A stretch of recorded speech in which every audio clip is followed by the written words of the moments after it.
पाच बांधव आमरण उपोषण करत आहेत। त्यांचं या जिल्ह्यातील ओबीसी समाज हा कधीही ऋण फेडणार नाही अशी मी या कार्यक्रमाच्या निमित्तानं त्यांना सांगू इच्छितो। संत शिरोमणी संत तुकाराम महाराज, महात्मा ज्योतिबा फुले, डॉक्टर बाबासाहेब आंबेडकर यांना विनम्र अभिवादन करतो। ज्या महाराष्ट्रामध्ये छत्रपती शिवाजी महाराजांनी 18 पगड जाती एकत्रित करून दिल्लीचा तख्त हलवला, त्याच छत्रपतीच्या नावानं मुंबईमध्ये नंगानाच करून 2 सप्टेंबरला शासनानं ज्या मंडल आयोगानं आपल्याला 35 वर्षापूर्वी हक्काची भाकरी दिली होती, त्या मंडल आयोगाचे कमंडल करण्याचा प्रयत्न केला। मी अकोला जिल्ह्याच्या वतीनं संपूर्ण ओबीसी समाजाच्या वतीनं सरकारचं शासनाचं जाहीर निषेध करतो। खऱ्या अर्थानं हा महाराष्ट्र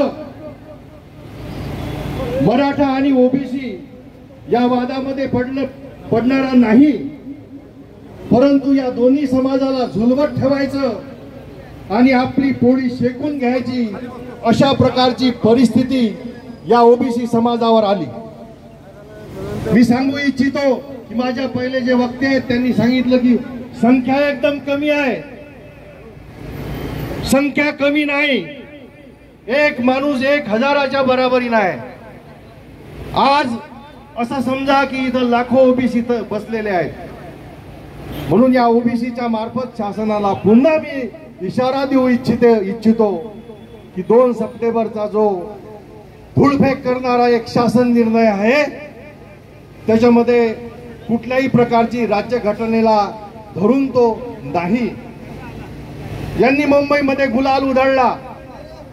मी या 2-4 दिवसापूर्वी एक पेपरमध्ये लेख लिहिलेला आहे की गुलाल विजयाचा गुलाल न्यायालयात पोहोचला कसा, याचं उत्तर शासनानं द्यावं।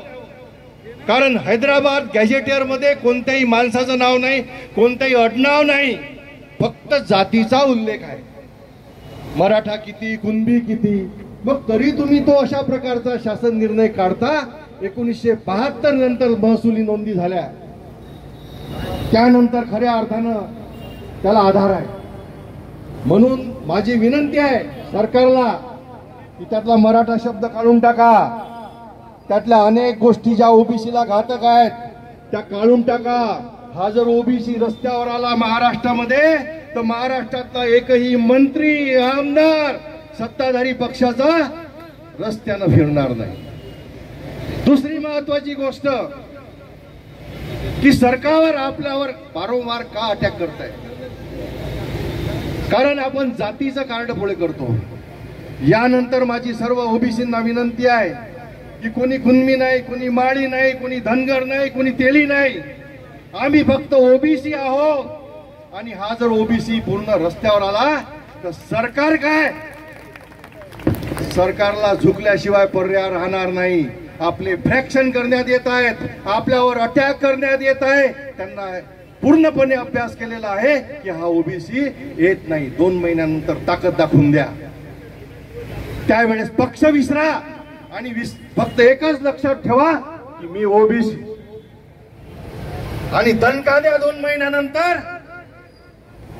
हे सरकार आपला शोध घेतील। आज रोजी आपल्याला शोकांतिका आहे की 10 ते 11, 12 दिवसापासून आपले लोक मरणासन्न अवस्थेमध्ये पडलेले आहेत।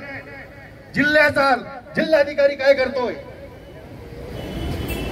याचं उत्तर आजच्या या मोर्चाच्या निमित्तानं या जिल्ह्यातील प्रशासनानं द्यावं, नाहीतर अन्यथा या जिल्ह्यातील ओबीसी पुन्हा रस्त्यावर येऊन पुढे जर काही घडले तर याला प्रशासन जबाबदार राहील अशी मी घोषणा करतो। आणि मला आयोजकांनी 2 शब्द बोलण्याची संधी दिली। 35 वर्षानंतरचा आपला हक्क हिरवण्याचा जो या सरकारचा प्रयत्न आहे तो हाणून पाडण्यासाठी घराघरामध्ये जा आणि ओबीसीची मशाल पेटवा ही विनंती करतो। जय हिंद, जय महाराष्ट्र। धन्यवाद.